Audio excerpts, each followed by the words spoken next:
আরেক ভাই প্রশ্ন করেছেন, ইসলামিক ফাউন্ডেশনের সহজ কোরআন শিক্ষায় চাকরি করতে ঘুষ দিতে হয়, এই চাকরি কি বৈধ?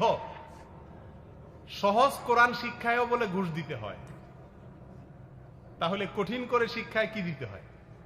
প্রিয় ভাই আমার, যদি ঘুষ দেওয়া ছাড়া কোনো বৈধ হালাল উপায় উপার্জনের কোনো পথ উন্মুক্ত না থাকে, তাহলে আপনার জন্য ঘুষ এর প্রতি ঘৃণা রেখে অন্তরে আপনার জন্য ঘুষ দিয়ে চাকরি নেওয়া জায়েজ হবে। যদি আর কোনো পথ খোলা, শত চেষ্টা করেছেন আপনি, ঘুষ ছাড়া কোথাও চাকরি হয় না, তাহলে আপনি বাধ্য হয়ে যদি ঘুষ দেন, আপনার জন্য এটা জায়েজ হবে, আপনার গুনাহ হবে না। যে খাইলো তার জন্য ঠিকই কি হবে, এটা হারাম হবে এবং গুনাহ হবে। কিন্তু এই যুগে ঘুষ ছাড়া চাকরি হয় না, এই কথা আমি বিশ্বাস করতে রাজি না।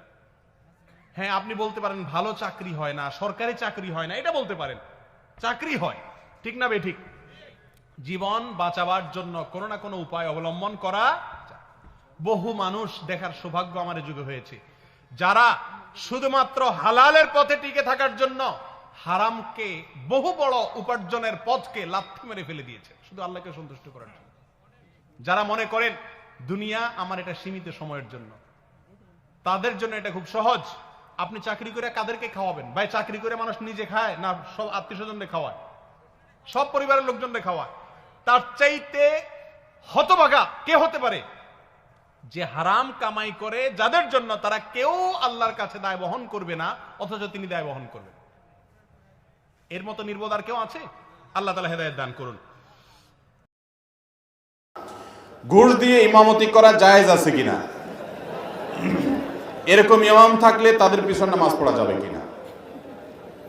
আমরা কোন পর্যায়ে এসে ঠেকেছি যে ইমাম সাহেব ঘুষ দিয়ে চাকরি নেয়, সেই ইমামের নামাজ পড়া জায়েজ হবে কিনা সে প্রশ্ন আমাদের শুনতে হয়।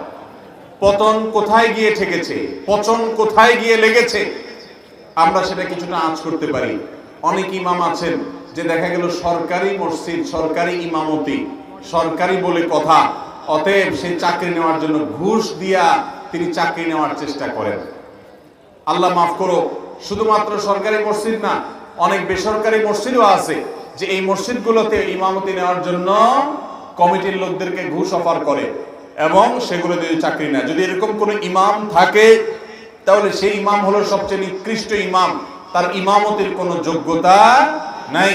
যদি নিশ্চিতভাবে জানা যায় এরকম ব্যক্তিকে ইমামতি থেকে বরখাস্ত করা সেই মসজিদের দায়িত্বশীলদের উপর আবশ্যক।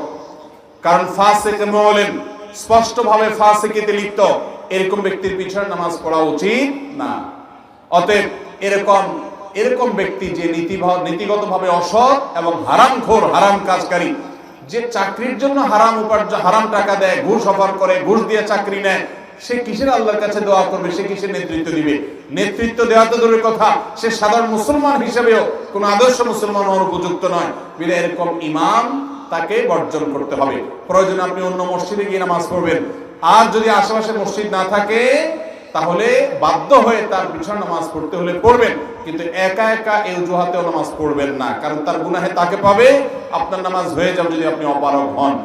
তবে এটা ঠিক যে আমাদের দেশে এরকম অনেক ক্ষেত্রে হয়। অনেক মসজিদ কমিটির লোকেরা আছেন, ইমাম নিয়োগ, খতিব নিয়োগের ক্ষেত্রে তাদের পছন্দের লোকগুলো আত্মীয় স্বজন, বন্ধু বান্ধবদের হাই হ্যালোকে মূল্যায়ন করেন। আমার খুব কষ্ট হয়, এদেশের মসজিদ কমিটিতে যারা থাকেন তাদের বেশিরভাগ ভাইরাই মসজিদের সেবা করতে আসেন, কিন্তু আল্লাহর কাছে নিজেদেরকে সারেন্ডার, সমর্পণ করে মুসলমান হয়ে আসেন না। এখানে আইসাও তাদের আগের যে চরিত্র ছিল সেই চরিত্রগুলো ধরে রাখার চেষ্টা করেন। এগুলো খুবই গর্হিত কথা।